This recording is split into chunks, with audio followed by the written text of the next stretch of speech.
Les cuento que a veces las cosas no salen como uno tiene planeado, ¿cierto? A veces uno hace sus planes. El libro de Proverbios dice que el hombre hace sus planes, pero Dios corrige sus pasos. Y este tema de esta mañana no era el plan original para esta mañana. Y uno dirá como, wow, ¿qué pasó? Dios, ¿te equivocaste? No, yo creo que por el contrario, Dios dice en el libro de Proverbios que el hombre hace sus planes, pero Dios corrige y establece sus pasos. Y yo creo que esta palabra de esta mañana es necesaria para nosotros oírla. Así que te felicito porque estás en el lugar adecuado, en el momento adecuado. Pero este mensaje de esta mañana se llama Prueba de Todo. Es como, digamos que el tema o el título general del cual vamos a estar hablando. Y es un mensaje que también hace parte de una serie más larga que estamos trabajando en el campus de Calio en las tardes. Así que este mismo mensaje en la tarde, bueno, no el mismo porque está un poco adaptado para nosotros los latinos, pero este mensaje hace parte de una serie que se va a tener en la tarde también en Suje Finlandés. Y hablamos del amor, hablamos de las relaciones, hablamos el intercambio entre personas y yo creo que es bueno para nosotros escucharlo. Porque la Biblia dice que, de hecho, Jesús en Juan, Él dice que en esto conocerán que nosotros somos sus discípulos. Nosotros como iglesia de Dios tenemos un propósito y es presentar a Jesús al mundo, ¿verdad? Yo estoy convencido que lo mejor que en mi vida ha podido pasar es haber conocido a Cristo. Y no haber conocido a Cristo simplemente como aquel que estaba colgado siempre en la parte de atrás de la iglesia, allá en una cruz, sino más bien conocer a Cristo como alguien que me ha dado la habilidad y el poder, la potestad de ser hecho hijo de Dios y caminar constantemente con Él. Y es esta relación de la cual hemos querido hablar. Y la realidad es que cuando Jesús nos dio la potestad de ser hechos hijos de Dios, nos dio la potestad de ser hechos hijos de Dios con el propósito de que tú y yo pudiéramos caminar con Él, para que al caminar con Él, eso que Él hace en nuestra vida se convierta en un testimonio para la gente que está por fuera. Se convierta en algo que cuando la gente ve, diga, wow, Dios existe. Tú sabías que tu vida ha sido pensada de tal manera que cuando la gente te vea, diga, wow, Dios existe. ¿Sabías eso? Cuando Dios te mira a ti, Él dice, wow, este es mi hijo, este es mi instrumento a través del cual quiero que el mundo alrededor de él entienda que yo existo y que soy un Dios bueno. Dice que somos su reflejo, somos su instrumento. Pero Jesús en el libro de Juan hace una expresión y dice que no es simplemente por la manera en que nosotros hablamos que el mundo va a entender que Él existe. No es simplemente la manera en que nos vestimos que el mundo va a entender que Él existe. Yo, por ejemplo, vengo de un contexto donde, por ejemplo, para estar en la iglesia, uno tenía siempre que estar bien vestido y corbata y bueno, todo ese tipo de cosas. Yo recuerdo que ustedes en la alabanza hoy la tienen fácil, pero cuando yo estaba en la alabanza uno tenía que tener la ropa, mejor dicho, todo el mundo con la misma ropa, el mismo uniforme, las mismas cosas. Porque de alguna manera pensábamos que quizá lo que marca la diferencia es cómo nos vestimos o cómo hablamos. Pero Jesús no se refirió a eso. Jesús no se refirió a que lo que marcaría la diferencia es la manera en que tenemos nuestros servicios durante un domingo. Él no se refirió a, por ejemplo, no, si tienen cierta liturgia o ciertos métodos en sus servicios, el mundo va a conocer que Él existe. ¿Sabes qué fue lo que dijo Jesús que sería el factor diferenciador? El amor que hubiese entre nosotros. En otras palabras, lo que te estoy diciendo es, tú puedes estar o el mundo puede tener iglesias con personas que se visten bonito, ¿cierto? Que se visten como deben vestirse, bien formales, no todo de negro, ¿cierto? O que hablan con un lenguaje que ni siquiera ellos mismos entienden, pero eso no es necesariamente el testimonio que Dios quiere que el mundo vea de Él. Dios quiere que nosotros seamos un testimonio del amor que Él ha derramado en nosotros. Porque la verdad es que cuando tú te expones al amor de Dios, algo dentro de ti tiene que pasar. Cuando tú te expones al amor de Dios, desde tu interior algo sucede. Y eso que sucede en tu interior es lo que el mundo empieza a ver. Por eso Jesús dice, en esto conocerán que son mis discípulos, en la manera en que se amen los unos a los otros. Y uno diría, bueno, sencillo, listo, hasta aquí el mensaje, ahora póngalo en práctica. ¿Cierto? Pero la realidad es que a pesar de que Pablo escribe en el libro de Corintios, 1 Corintios 13, este es un mensaje que todos hemos escuchado alguna vez en un matrimonio, ¿cierto? Que dice, el amor es sufrido, el amor es... ¿Han escuchado ese? ¿Sí? Por lo general, ¿cierto? Dice, el amor es paciente, el amor es tengo la versión en finlandés acá, pero dice que el amor es lempea, entonces es suave, el amor no busca lo suyo, no se envanece, todo este tipo de cosas, 1 Corintios 13. Y hay una parte donde dice, el amor nunca deja de ser. En otras palabras podríamos decir, el amor es a prueba de todo. Y por eso el título de esta serie se basa en esto, de que el amor es a prueba de todo. Tenemos un testimonio a prueba de todo. Independientemente de lo que pase, este testimonio que Dios que intencionalmente ha puesto en nuestras vidas es a prueba de todo, o debería ser a prueba de todo. Pero la pregunta es, ¿realmente vivimos de esa manera? ¿Realmente el amor que Dios ha puesto en nosotros, hola hijo, el amor que Dios ha puesto en nosotros es realmente a prueba de todo? ¿Será que realmente en la iglesia, en medio de los hermanos, vivimos de esa manera? Y la realidad, ¿saben qué es? Que no siempre es así. No siempre es así. Y ahora, yo me imagino, yo trato de imaginar a Jesús en este momento, si estuviera en el cielo viendo cómo vivimos nosotros. Él dice, yo les dije que en esto conocerían que son mis discípulos, en la manera en que se aman los unos a los otros. Y cuando ve cómo nos amamos los unos a los otros, quizá él allá dice, todavía falta un poco, todavía falta un poco. ¿Saben? El amor en el mundo no necesariamente es a prueba de todo. Estaba preparando el mensaje para esta tarde y encontraba un artículo que voy a tratar de sacarles unos extractos de ese artículo más adelante. Pero la realidad es que hoy en día el amor es casi que una utopía. Hoy en día el amor es como quizá una idea bonita de algo, pero que en la práctica muy poco se ve. Y ahora estamos en un ambiente mixto culturalmente, ¿cierto? Aquí hay finlandeses, hay congonianos, hay latinos, hay españoles, hay de todo un poco. Y el amor muchas veces aún en este tipo de contextos es más difícil que se mantenga a prueba de todo. Y ahora la pregunta es, ¿tiene que ser así? ¿Será que tiene que ser así? ¿Será que estamos destinados a fracasar en el tema del amor? ¿Qué piensan ustedes? Yo personalmente estoy convencido que no debe ser así. Estoy convencido que Dios puede hacer algo maravilloso en medio de todo esto. Pero ustedes se preguntarán, oye Juan, tú hoy amaneciste pesimista, hoy amaneciste como pensando que el amor está dañado o como que no estamos bien. Pero quiero ahora sí traerte un poco de este artículo que estaba leyendo. Y estaba en las noticias de MTV Uutiset, que son unas de las noticias de aquí finlandeses, y decía, esto obviamente está en el contexto de matrimonios, pero igual creo que nos revela un poco cómo es la situación o la circunstancia del amor hoy en día en el contexto en que vivimos. ¿Están listos? Esto puede doler un poco, pero vamos a intentarlo. Dice, miles de parejas se divorcian al año. Cada año, miles de parejas se divorcian cada año. Por cierto, esto es algo como en el lado, pero cuando yo me casé con mi esposa, llamé a la embajada colombiana para decirles, hey, quisiera registrar mi matrimonio, porque pues me casé y queremos estar casados también ante la ley colombiana. Y me dice la cónsul o la secretaria del cónsul que estaba allá, me dice, ¿está seguro que quiere registrar su matrimonio? Y yo, sí, estoy llamando para registrar mi matrimonio. Y ella me dice, no, pero ¿estás seguro que eso es lo que quiere hacer? Y yo, sí, estoy seguro que quiero registrar mi matrimonio. Me he casado con mi esposa y quiero que en Colombia estemos casados también.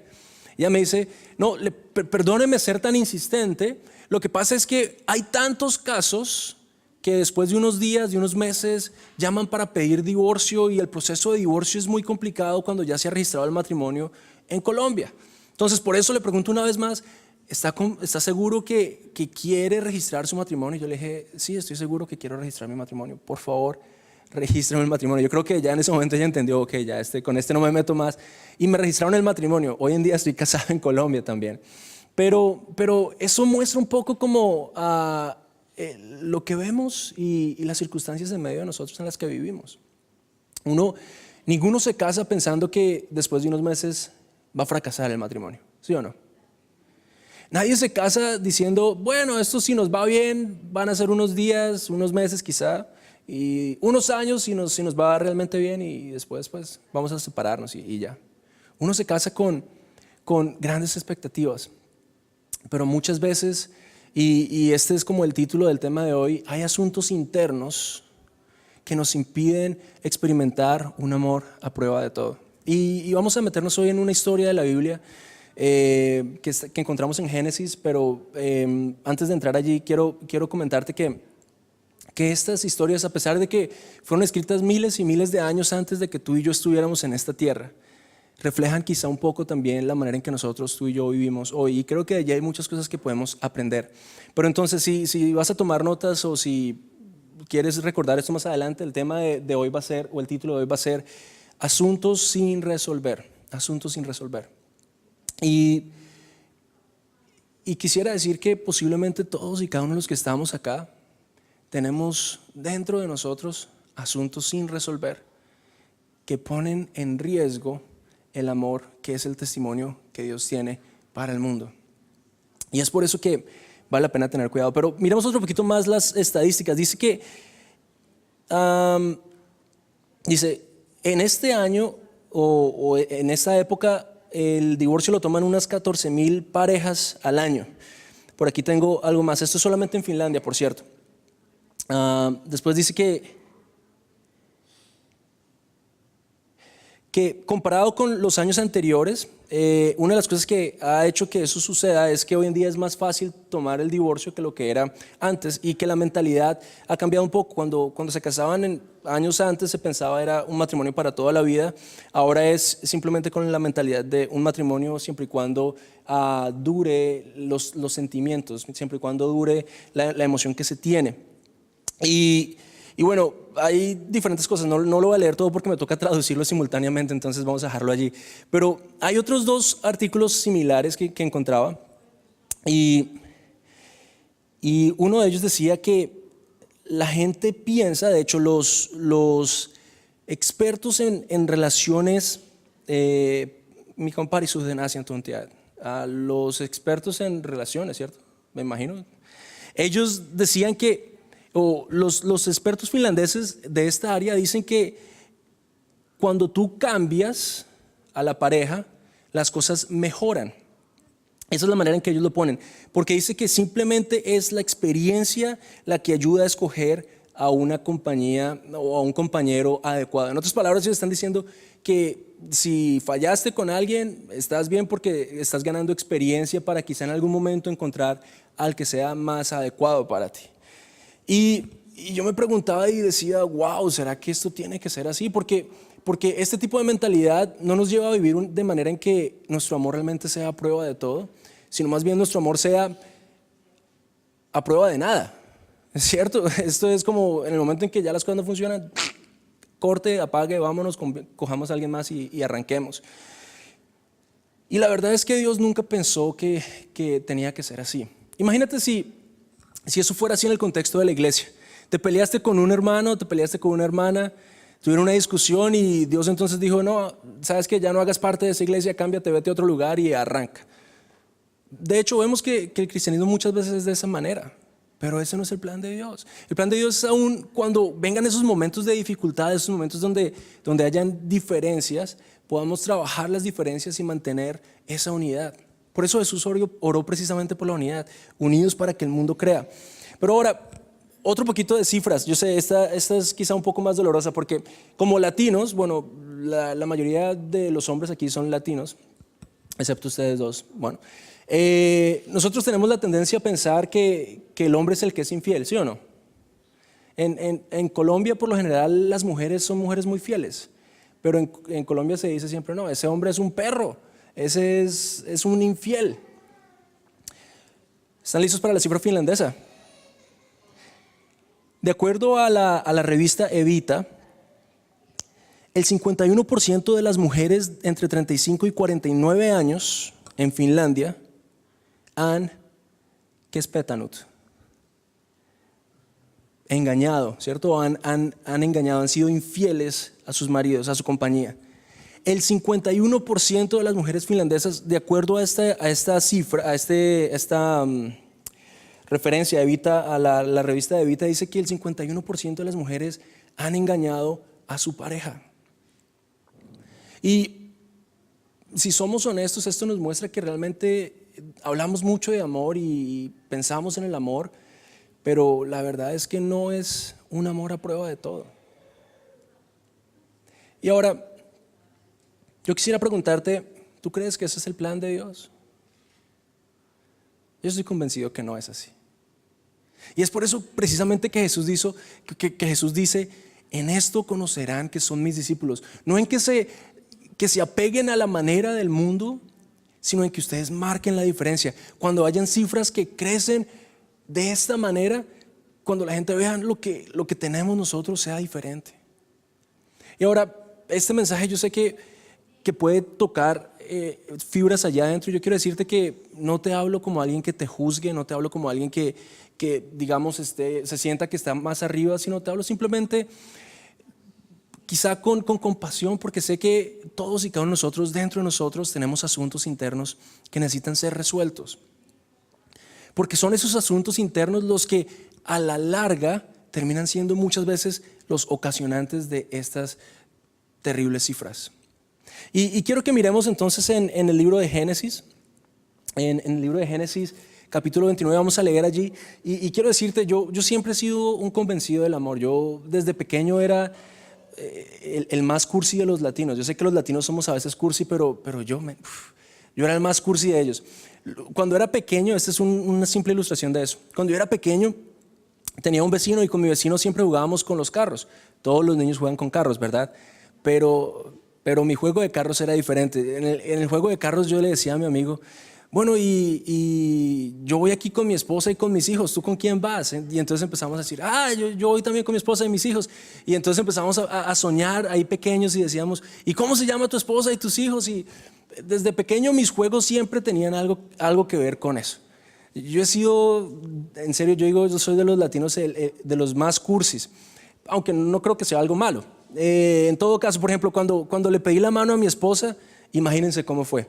Estábamos en una terraza con un mantel así rojito y blanquito de esos de picnic en el piso, pétalos de rosa por todo lado, las candelitas, los grillitos atrás, cric, cric, cric, cric, cric. Aparte de eso, la música, el champán, no estoy mintiendo, ¿verdad, amor? La música y el baile y la camisa blanca del hombre y el más cursi de todos. Soy cheesy y yo creo que es una característica que desde pequeño he tenido y no necesariamente es mala. Yo creo que eso me lleva a pensar que el amor es posible. Siempre he sido un optimista cuando se habla del amor. Desde pequeño siempre soñé con tener una familia. Hoy en día le doy gracias a Dios porque tengo a mi esposa, una churra maravillosa, ¿cierto? A mis hijos, Mateo que está allí tirando vasos y haciendo un desorden, y a mi pequeña que viene en camino, ¿cierto? Y en fin, es como parte del sueño, pero la realidad es que en mi vida ha habido asuntos que Dios ha tenido que resolver para que hoy pueda disfrutar de una relación sana con mi esposa. Y les decía, vamos a ir a Génesis. Génesis nos presenta la historia de Jacob. Jacob es un hombre con muchos asuntos por resolver adentro. Y quiero que lo leamos juntos. Está en Génesis 29, del 15 en adelante. Dice, entonces dijo Labán a Jacob,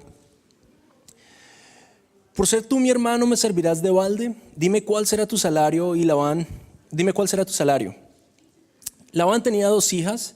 El nombre de la mayor era Lea y el nombre de la menor era Raquel. Los ojos de Lea eran delicados, pero Raquel era de lindo semblante y de hermoso parecer. Y Jacob amó a Raquel y dijo, yo te serviré 7 años por Raquel, tu hija menor. Y Labán respondió, mejor es que te la dé a ti y que no se la dé a otro hombre, quédate conmigo. Y Labán respondió, versículo 20, así sirvió Jacob por Raquel 7 años y le parecieron como pocos días porque la amaba. Entonces dijo Jacob a Labán, dame mi mujer, porque mi tiempo se ha cumplido para unirme a ella. Entonces Labán juntó a todos los varones de aquel lugar e hizo banquete. Y sucedió que a la noche tomó a Lea su hija y se la trajo, y él se llegó a ella. Y dijo Labán su sierva, y dio Labán a su sierva Silpa a su hija Lea por criada. Y venida la mañana, he aquí que era Lea, y Jacob dijo a Labán, ¿qué es esto que me has hecho? ¿No te he servido por Raquel? ¿Por qué pues me has engañado? Y Labán respondió, no se hace así en nuestro lugar, que se dé a la menor antes que a la mayor. Cumple la semana de esta y se te dará también a la otra por el servicio que hagas conmigo otros 7 años.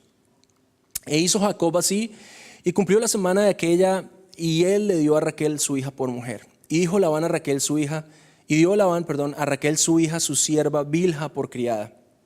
Y se llegó también a Raquel y la amó también más que a Lea, y sirvió Labán aún otros 7 años. Y después dice en el versículo 31, dice, bueno, vamos a parar allí y después vamos a continuar con el versículo 31. Pero bueno, permíteme abrirte un poco lo que este texto nos habla a nosotros. Nos presenta a un hombre, Jacob. Jacob era un tipo complicado. Un tipo complicado, ¿por qué razones? Te lo voy a abrir. ¿Han escuchado a Abraham? El nombre Abraham a veces es conocido porque Abraham era una persona a la cual Dios se le presentó y le dijo, voy a hacer de ti una nación grande. Y le dijo, te bendeciré y serás de bendición para toda la tierra. Esa era la promesa para Abraham. Pero Abraham era un viejito y en su edad avanzada no tenía hijos. Y quizá una de esas preguntas es, bueno, ¿y cómo vas a hacer de mí una mansión grande si ni siquiera tengo mis hijos? Pero pues Dios le había prometido, yo te voy a dar hijos. Ahora, Abraham en su manera lo que hizo fue intentar buscar la comba al palo, como decimos los latinos, buscar cómo podía tener hijos para que Dios cumpliera su promesa. Y así es como que se llega a la criada de Sara, su esposa. Y de allí nace Ismael, que es el primero de los hijos de Abraham. Pero Dios le dice, no es así, es a mi manera. Y tiempo más adelante, entonces Sara da luz a un hijo y ese es Isaac. Entonces, Abraham, Isaac. Isaac era el portador de esa promesa que Dios le había hecho a Abraham. Era el hijo de la promesa, ¿cierto? Y llega un punto donde Isaac tampoco tiene hijos. Es curioso, pero todas las mujeres de esta familia, todas tenían como problemas con esto de tener hijos.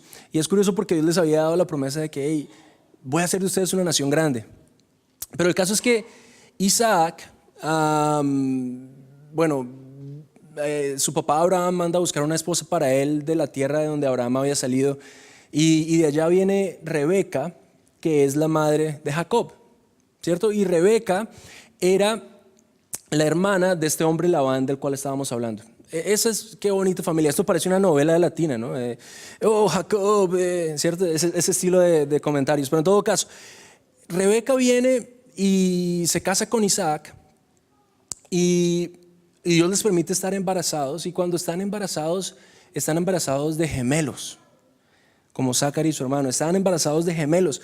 Y dice que en el vientre de Rebeca había una constante revolución, porque decía que entre los dos siempre había como una competencia ahí en el vientre de ella. Yo no sé cómo funciona, pero así lo plantea la Biblia. El caso es que cuando nacen los hijos, nace el primero, que es Esaú, y después dice la Biblia que venía agarrado de su pie Jacob, que es el hombre del cual estamos hablando. Jacob nace allí y nace como el segundo. Ahora, quizá para nosotros no tenga mucha diferencia esto, pero en el contexto histórico, el hecho de ser el primogénito, de ser el primero de los hijos, significaba que él era el heredero, por así decirlo, de la promesa. La promesa que Dios le había hecho a Abraham, que le había pasado a Isaac, debía caer sobre Esaú, porque era el primer hijo, era el derecho que le correspondía a él, era el primogénito. Pero Jacob quería eso para sí mismo. Él quería esa promesa. Me imagino que Esaú creció escuchando de su papá, tú eres el hijo de la promesa, lo que Dios le prometió a Abraham, que es un hombre grande, y que me pasó a mí, tú eres el sucesor de eso. Y Jacob estaba ahí al lado. ¿cierto? Y ahora, la Biblia dice que Esaú era un tipo así alto, fuerte, peludo, cazador, ¿cierto? Un tipo así que uno dice como, wow. Y Jacob era un menunguito, ¿cierto? Sin pelo, lampiño. Y en vez de ser cazador, ese era el perrito faldero de la casa. No salía de la casa, él estaba en la casa. Y ahora, cuando tú miras eso, te das cuenta que efectivamente Jacob crece bajo la sombra de su hermano Esaú, queriendo y anhelando siempre lo que su hermano tiene, pero siendo y sabiendo que siempre es el segundo. Todo lo que Jacob hace por ganarse el aprecio de su papá resulta en vano. En alguna ocasión Jacob engaña a su hermano, ¿cierto? Le dice, le hace como un trick y le dice, véndeme tu primogenitura. Y Jacob, bueno, era un buen cocinero, algo así como Renzo. Claro que tú eres más. En todo caso, le hace la comida y el hermano le vende la primogenitura. Pero la realidad es que aún a pesar de que él tuvo la primogenitura, su papá lo seguía viendo como el segundo. Para su papá, Esaú seguía siendo el número uno. Llega un punto donde Jacob, desesperado por esa tensión, desesperado por ganar la aprobación de su padre, junto con su madre planean una estrategia para engañar a su padre y recibir la bendición que le correspondía a Esaú. Y dice que en ese momento lo lograron. Su papá fue engañado. Jacob, que era lampiño, junto con la mamá, aún cortaron la piel de un cordero y se la pusieron encima para que cuando el papá lo tocara dijera, wow, sí, este es mi peludito, ¿cierto? Y al fin eso lo lograron hacer, pero ¿saben cuál fue el resultado? Que Jacob tuvo que salir huyendo porque cuando su hermano se enteró de lo que había hecho Jacob, quería matarlo. Quería matarlo. Y ahora, ahí es donde nosotros encontramos a Jacob, un hombre que ha intentado todo por ser aceptado, por ser apreciado, por mostrar su valor, y que todo lo que ha hecho le ha salido mal. ¿Sabes? La Biblia dice que la única persona que realmente amaba a Jacob era su mamá Rebeca, y después de esto que hicieron, Jacob nunca volvió a ver a su mamá.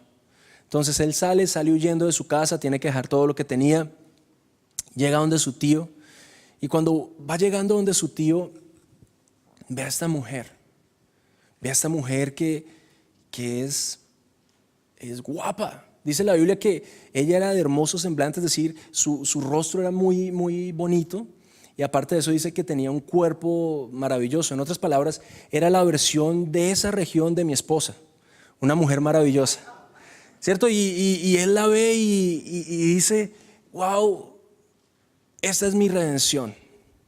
Si yo logro casarme con esta mujer, independientemente de todo lo demás que ha pasado en mi vida, voy a estar, mi vida va a volver a quedar en la dirección correcta. Y Jacob empieza a fantasear con la idea de estar con ella. Y ahora tú dirás, bueno, pero pues eso, ¿de dónde lo sacas del texto? Uno de los detalles que están ahí en el texto que a veces se nos pasa por alto es cuando Labán, el tío de Jacob, le dice, bueno, ¿y cuál va a ser tu salario entonces? Porque has estado trabajando para mí, ¿cuál va a ser tu salario? Y Jacob le dice, sabes, yo quiero trabajar por tu hija. Y le dice, voy a trabajar aún 7 años para que me des a tu hija. Y tú dirías, bueno, 7 años para trabajar por la hija, pues está bien.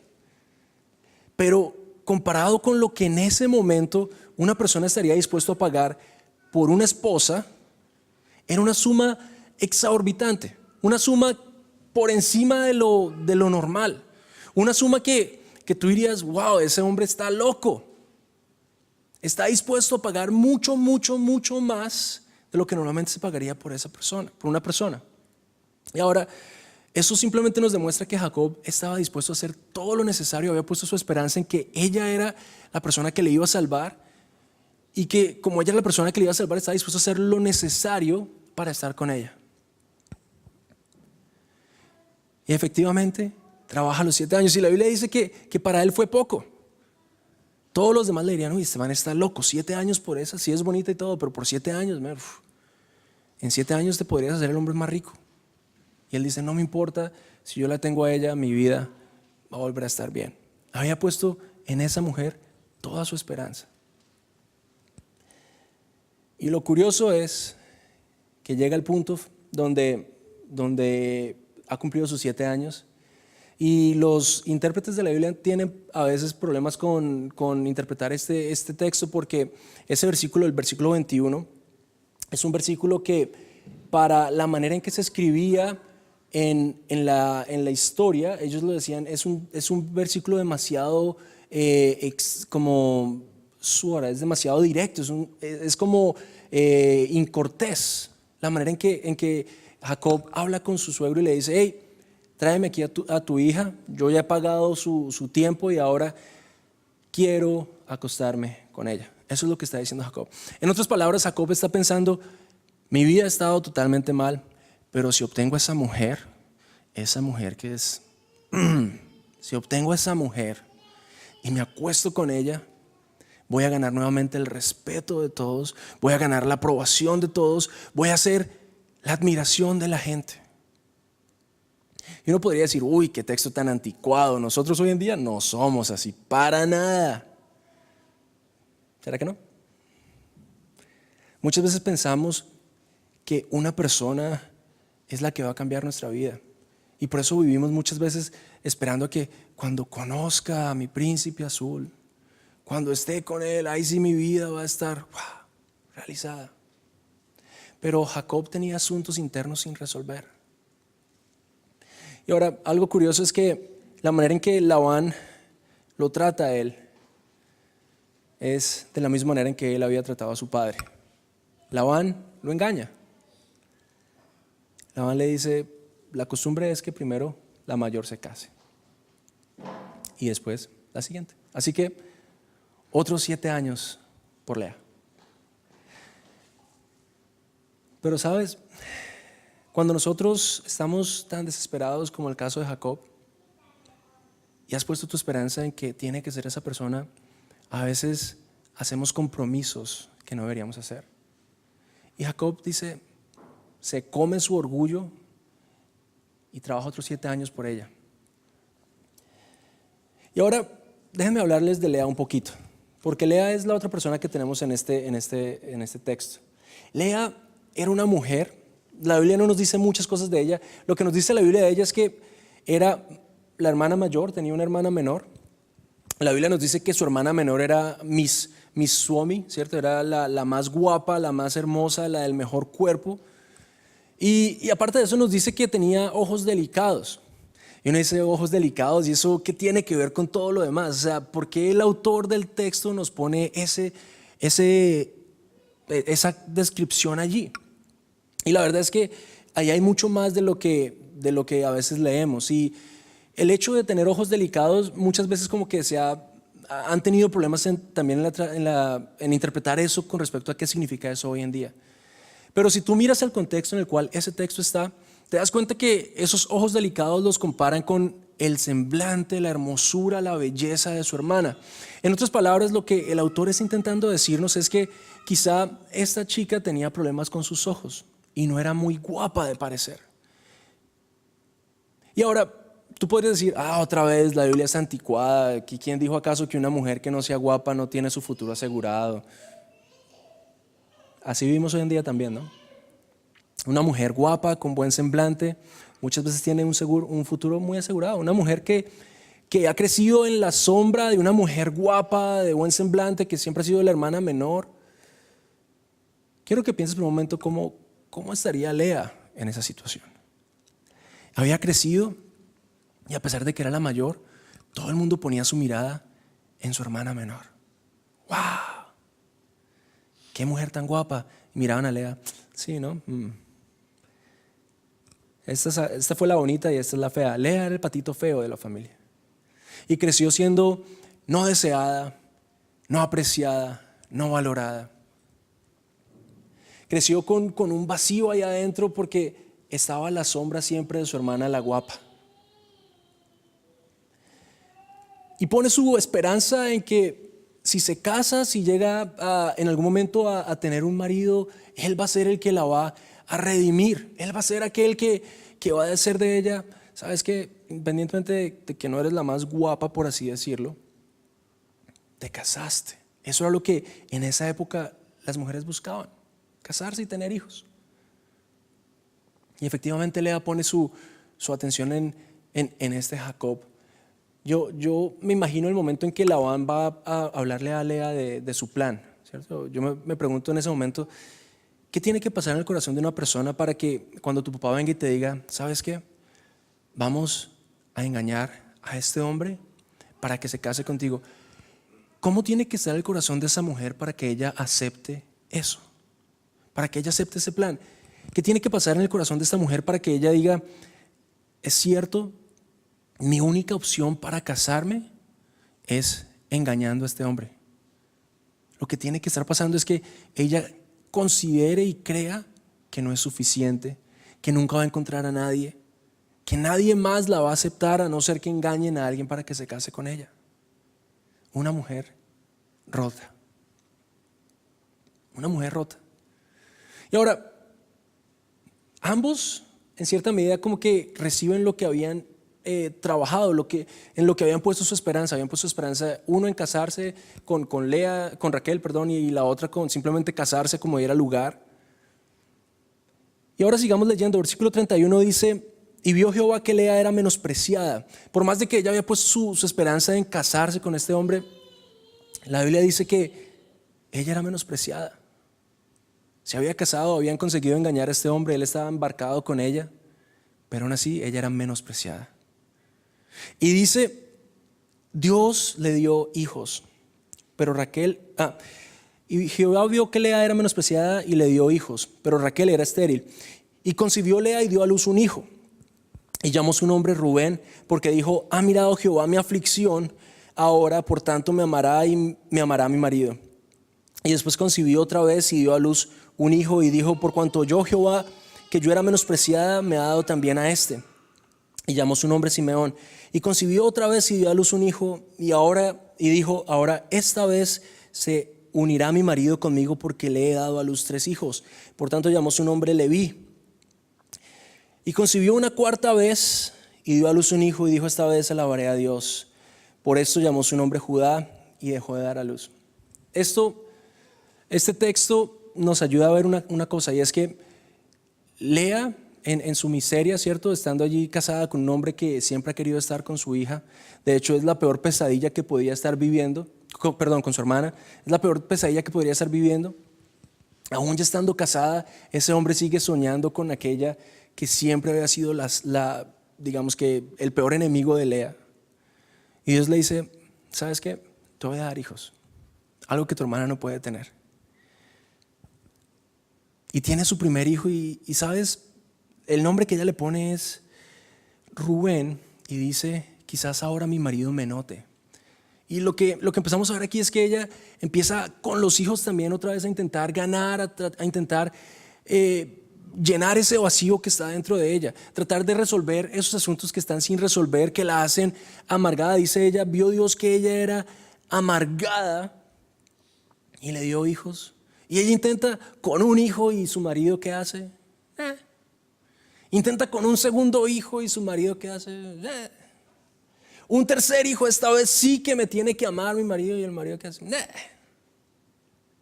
Y un cuarto hijo, pero con el cuarto hijo algo sucede en la vida de Lea. Cuando llega el cuarto hijo, Lea entiende que esos vacíos, esos asuntos internos que están sin resolver, que son los que la tienen amargada, solamente hay alguien que sí la puede llenar. Y por eso Lea dice, ahora voy a adorar a Dios. Ahora voy a adorar a Dios. Jacob nunca hizo esto, pero Lea marca la diferencia precisamente en que entendió que ese vacío solamente lo podía llenar Dios.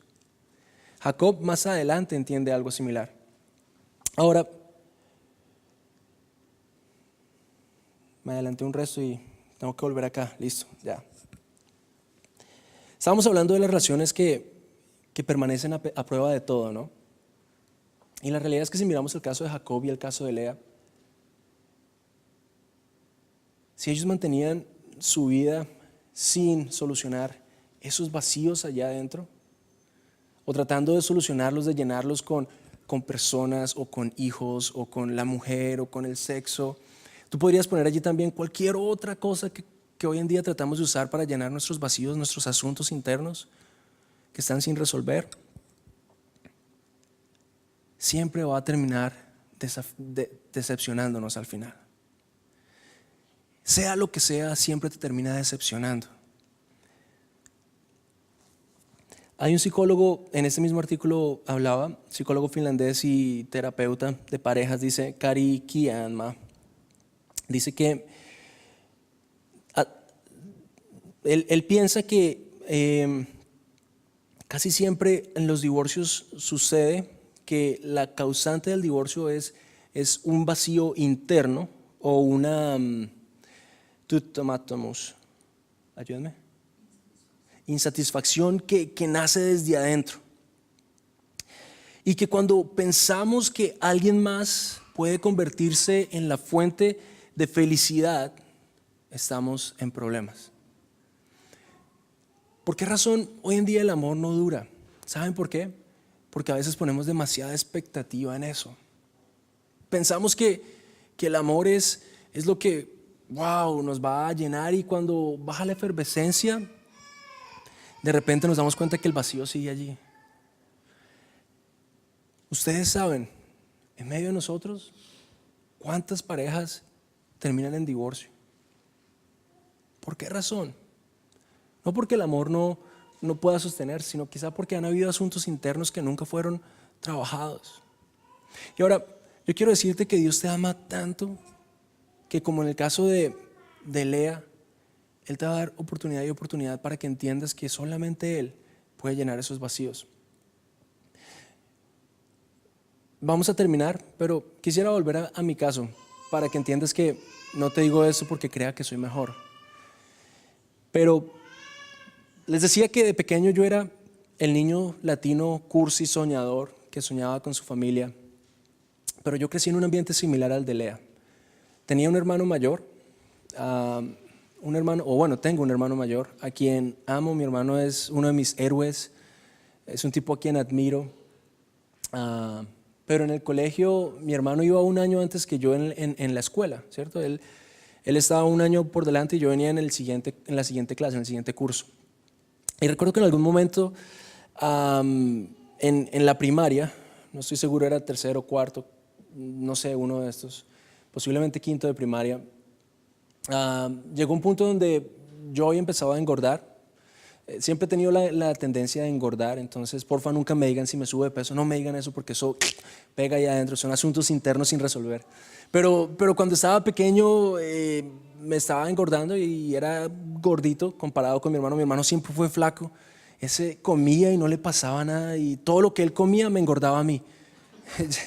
Son de esas cosas que uno dice, ¿cómo es posible? Y él era flaco, aparte de eso era deportista.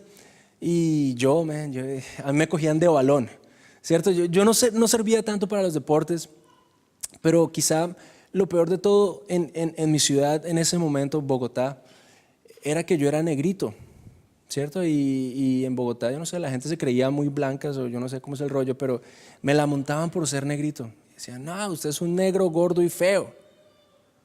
Y aparte de eso, una de las profesoras, recuerdo, se llamaba Sandra, todavía la recuerdo.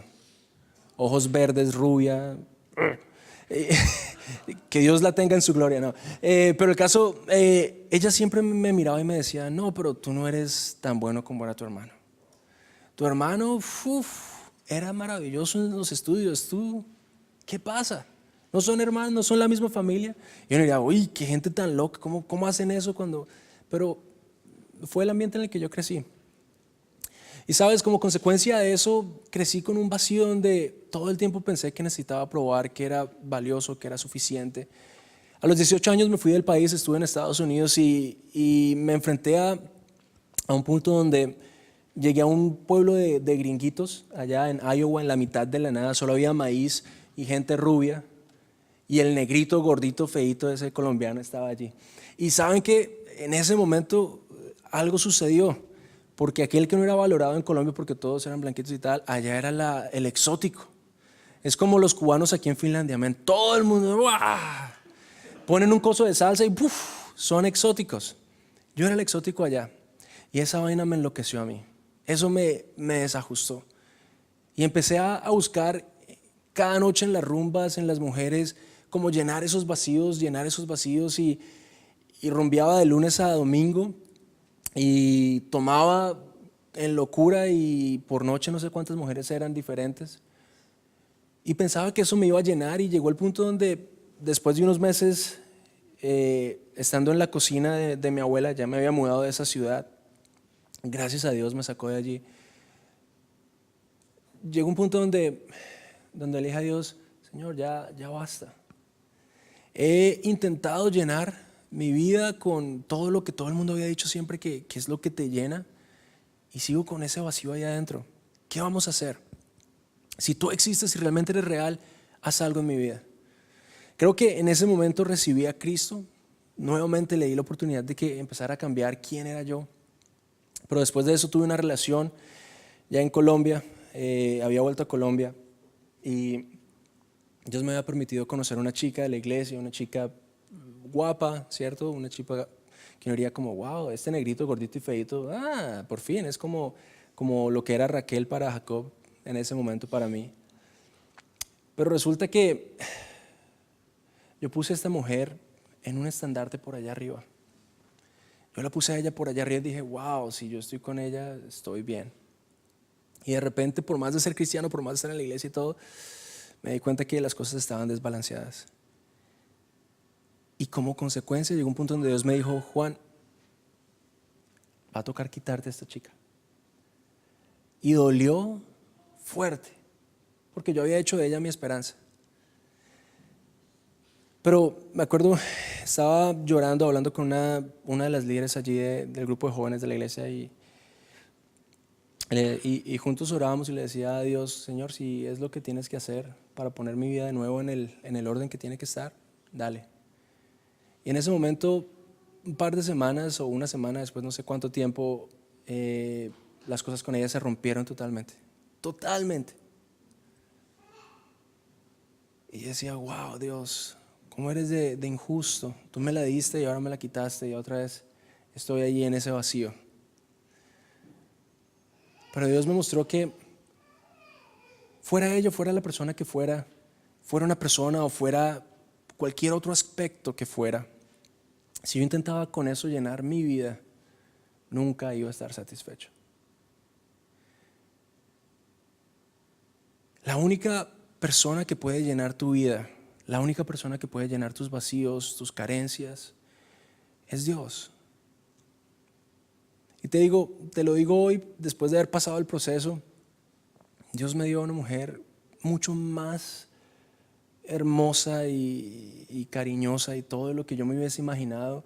Tengo un hijo por quien doy la vida, tengo una pequeña que viene en camino y digo, no puedo vivir sin pensar qué hubiese pasado si yo no hubiera dejado que Dios llenara mis vacíos, si no hubiera seguido una y otra vez intentando llenarlos, así como Jacob, así como Lea. Yo quiero decirte, en esta mañana tu vida no tiene que ser la vida de Jacob. Tu vida puede ser como la de Lea. Y ahí donde estás puedes decirle a Dios, Señor, esto que está aquí, llénalo tú, llénalo tú. Cuando tú te enfocas en Dios y dejas que Él sea el que te haga, te complete, siempre vas a terminar ganando. Porque Él después añade bendiciones simplemente para que disfrutes la vida. Pero sabes, una vez el problema que tenemos es que nosotros, la vida es como un regalo de Dios. Y muchas veces nosotros nos quedamos simplemente enfocados en el regalo y se nos olvida quién fue el que nos dio el regalo. Y quiero decirte, si te enfocas en el regalo, siempre vas a terminar perdiéndote algo mucho más. Si te enfocas en aquel que te dio el regalo y disfrutas el regalo entendiendo que viene de Él, siempre vas a terminar ganando. Así que, ¿qué tiene todo esto que ver con a prueba de todo? ¿Qué tiene todo esto que ver con los asuntos sin resolver? Yo quiero decirte, Dios quiere resolver esos asuntos que están sin resolver dentro de ti. Y si Él no lo resuelve, vamos a seguir viviendo esas relaciones que no duran. Pero si Él las resuelve, si le damos el chance a Él de que constantemente, porque esto no es algo que pase una vez y ya, sino que Él tiene que constantemente estar recordándonos quién es Él y tal, podemos experimentar que Dios puede hacer en medio de nosotros algo significativo. Y cuando Dios hace eso significativo en medio de nosotros, la gente lo empieza a notar. La gente fuera empieza a notarlo. Y no se trata de simplemente ser grandes nosotros, sino entender que la mayor grandeza es ser un buen testimonio de Dios al mundo. Así que ahí donde estás, yo quiero orar por ti. Vamos a terminar cantando. Sorry, hoy fue un poco largo.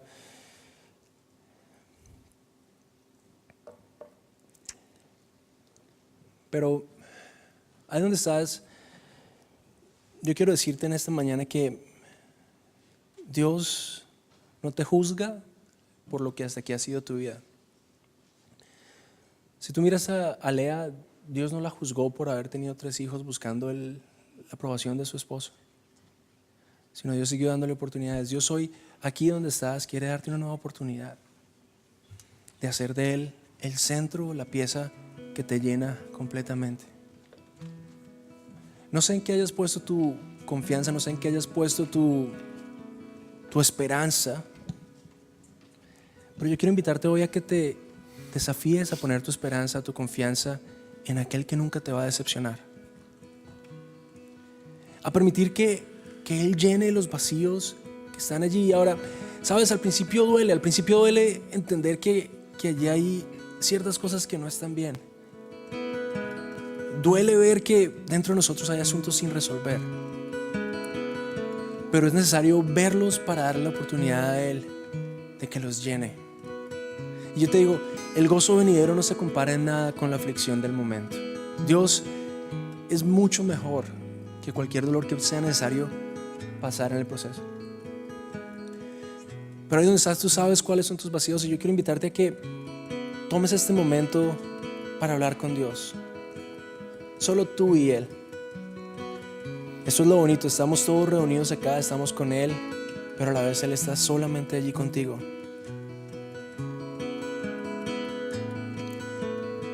Deja que Dios susurre a tu oído.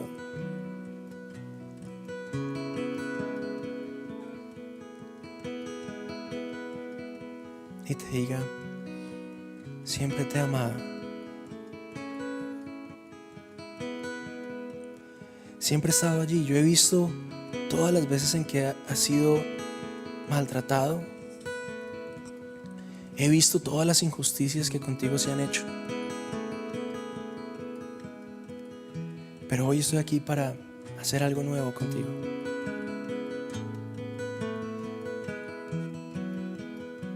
No te resistas. Simplemente desafíate a confiar. Y vas a ver cómo algo nuevo haré.